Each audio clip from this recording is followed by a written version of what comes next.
신앙이 좋다는 사람도 시험이 오고 질병이 오고 고난이 닥치면 그 믿음을 지키는 것은 쉬운 일이 아닙니다. 바울의 삶을 보면 고난의 연속이었습니다. 그런데도 불구하고 그가 흔들리지 않고 끝까지 승리했던 비결은 무엇일까요?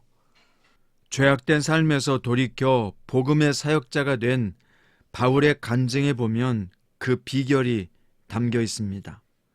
오늘 본문은 갈라디아서 1장 11절부터 24절입니다. 그 중에서 11절부터 17절입니다. 형제들아, 내가 너희에게 알게 하노니 내가 전한 복음은 사람의 뜻을 따라 된 것이 아니니라. 이는 내가 사람에게서 받은 것도 아니요 배운 것도 아니요 오직 예수 그리스도의 계시로 말미암은 것이라. 내가 이전에 유대교에 있을 때 행한 일을 너희가 들었거니와 하나님의 교회를 심히 박해하여 멸하고 내가 내 동족 중 여러 영갑자보다 유대교를 지나치게 믿어 내 조상의 전통에 대하여 더욱 열심히 있었으나 그러나 내 어머니의 태로부터 나를 택정하시고 그의 은혜로 나를 부르시니가 그의 아들을 이방에 전하기 위하여 그를 내 속에 나타내시기를 기뻐하셨을 때 내가 곧 혈육과 의논하지 아니하고 또 나보다 먼저 사도된 자들을 만나려고 예루살렘으로 가지 아니하고 아라비아로 갔다가 다시 다메섹으로 돌아갔노라. 아멘. 오늘 말씀의 제목은 매일 자신의 간증을 만드는 방법입니다. 간증이란 뭡니까? 개인의 신앙적 체험을 고백함으로써 하나님의 살아계심을 증명하는 것이죠. 오늘 바울은 자신을 택정하셔서 사도로 부르신 하나님의 구원 역사를 간증하고 있습니다. 바울의 간증은 본문뿐만 아니라 사도행전에도 여러 번 기록되어 있는데요. 하늘에서 소리가 나고 빛이 비추는 놀랍고 신비로운 간증을 듣는 사람들에게 바울이 참 대단한 사람이라는 인식을 주기에 충분했습니다. 그래서 사람들 앞에 간증을 나누는 것은 바울처럼 대단한 사람이거나 신비한 체험이 있는 사람들이나 가능하다고 생각하게 됩니다. 그런데 바울의 간증의 핵심은 자신을 드러내거나 높이고자 한 것이 아니라는 것입니다. 오히려 자신의 자격 없음을 증거하며 하나님의 은혜를 강조하고 높이는 간증이었습니다. 본문에서 바울은 자신에 대해서 간증하기를 누구보다 열심히 유대교를 신봉했던 과거의 자신을 소개하고 있습니다. 그랬던 자신이 하나님의 교회를 열심히 박해했다고도 고백합니다.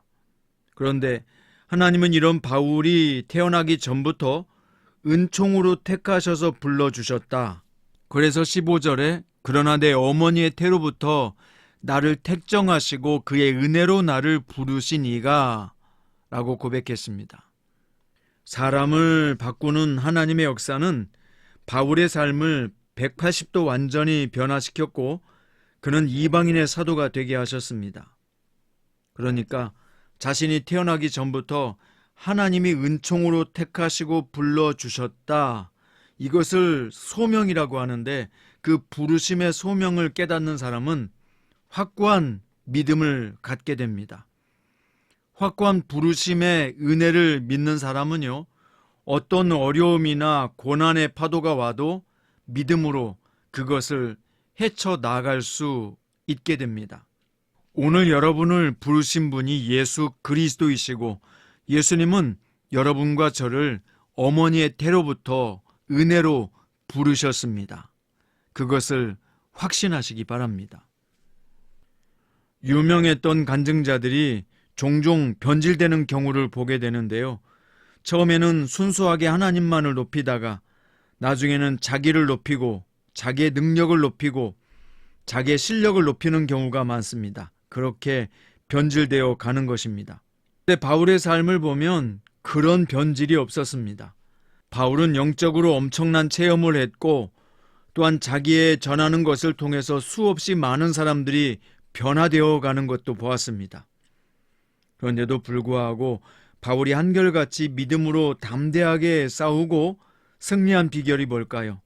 그것은 바로 바울이 사람들에게 인기를 끌거나 권위 있는 자들에게 자신의 사역을 인정받으려고 노력하지 않았다는 것입니다. 바울이 사도로 활동했을 당시에 가장 권위 있는 사람은 베드로였습니다. 그는 예수님의 가장 사랑받는 제자였을 뿐만 아니라 예수님의 부활 이후에 그는 가장 권위 있는 교회의 지도자이기도 했습니다. 그래서 바울이 사도로서 활동을 하고 복음을 전하려고 하면 먼저 사도 베드로를 찾아가서 자신이 예수님을 만났고 사도로서 활동하는 것에 대해서 인정을 받아야 했습니다.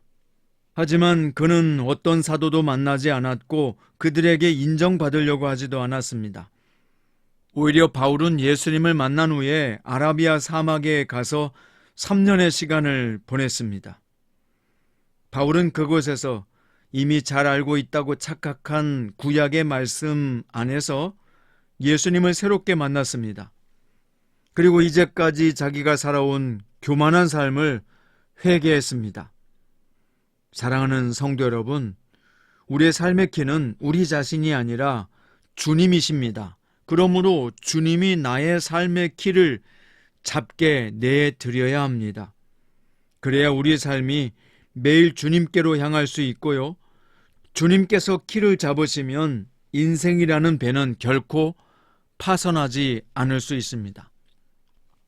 우리의 삶이요, 언제나 볕이 좋고 바람이 시원한 적절한 날들로만 이루어지지 않잖아요. 때론 비바람도 치고 풍랑도 일고 폭풍이나 번개를 만나는 날도 적지 않습니다. 우리의 삶이 주변의 환경에 의해서 치우치거나 변질되지 않으려면 우리는 반드시 매일의 삶 속에서 주님과 동행하는 간증이 있어야 합니다. 어떻게 우리의 삶에 매일 간증을 만들어낼 수 있을까요? 그 비결은 첫 번째, 삶의 모든 순간을 주의 깊게 살피는 것입니다. 내 삶의 모든 상황을, 환경을, 아주 작고 미세한 것까지도 주의 깊게 살피게 된다면 거기에 하나님의 뜻이 있음을 알게 될 것입니다. 두 번째, 하나님께 감사하는 마음으로 주변의 모든 사람과 환경을 바라보는 것입니다. 감사하는 마음으로 보면 모든 것이 은총입니다. 12명의 정탐꾼이 가나안 땅을 탐지하고 돌아와서 10명은 불평하고 원망했는데요. 그 불평과 원망의 이유가 뭡니까? 감사한 눈으로 가나안 땅을 바라보지 못했기 때문입니다. 하지만 갈렙과 여호수아는 하나님이 주신 땅이니 담대하게 가서 취하자고 했습니다. 그들은 하나님 안에서 은혜로 바라보았고 감사함으로 바라보니까 그 모든 땅은 자신들이 점령해야 될 땅으로 보였던 것입니다. 감사의 눈으로 바라보면 모든 것이 은혜요, 모든 것이 주님의 인도하심입니다. 세 번째는 사랑하는 모든 것이 기적이라는 것을 알아야 합니다. 몸이 아프고 병든 사람들에게는 정상적으로 몸이 움직이는 것이 다 기적일 것입니다. 눈이 안 보이는 사람에게는 눈 뜨는 것이 기적일 것이요. 팔이 안 움직이는 사람에게는 팔을 움직이는 것이 기적일 것이요. 걷지 못하는 사람에게는 걷는 것이 기적일 것입니다. 사랑하는 여러분, 우리 살아가는 모든 것이 알고 보면 기적입니다. 지금까지 내가 살아오면서 죽을 고비를 넘겼고 그 위험한 신앙의 고비와 역경을 지나면서 지금까지 믿음을 지켜온 것도 기적이요. 이 시간 말씀을 듣고 주님의 말씀 앞에 귀를 기울이는 것 자체도 기적입니다. 어떻게 매일의 삶의 간증을 만들어내는가? 삶의 모든 순간을 주의 깊게 살펴라. 감사하는 눈으로 바라보아라. 모든 것이 기적이다. 이 세 가지만 명심해도 우리의 삶은 날마다의 간증이 바울처럼 나오게 될 것입니다.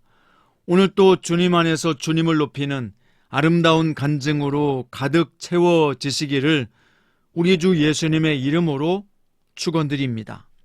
기도드립니다. 주님, 바울처럼 간증하며 주님을 높이는 사람으로 살게 하여 주시옵소서. 우리도 과거에 예수를 믿지 않았을 때나 주님을 온전히 알지 못했을 때 우리는 각기 제 갈 길로 간 어린 양들과 같았습니다. 길을 잃어버렸던 저희에게 은총을 베푸시고 그 은총은 어머니의 모태에 있을 때부터 시작됐다는 것을 이 말씀을 통해서 다시 한번 깨달았습니다. 그리고 지금까지 살아온 모든 것이 은혜요, 기적이요, 감사요, 은총이었습니다. 오늘도 주와 함께 동행하면서 세심하게 살피고 감사하는 눈으로 바라보고 모든 것이 기적인 것을 알아갈 때 우리의 삶에도 소중한 간증이 나오게 될 것을 믿습니다. 오늘 또 이 기도를 하는 모든 성도들에게 아름다운 신앙 간증이 만들어지는 복된 하루가 되게 하여 주시옵소서. 영원한 우리의 구세주 되시는 예수님의 이름으로 기도드립니다.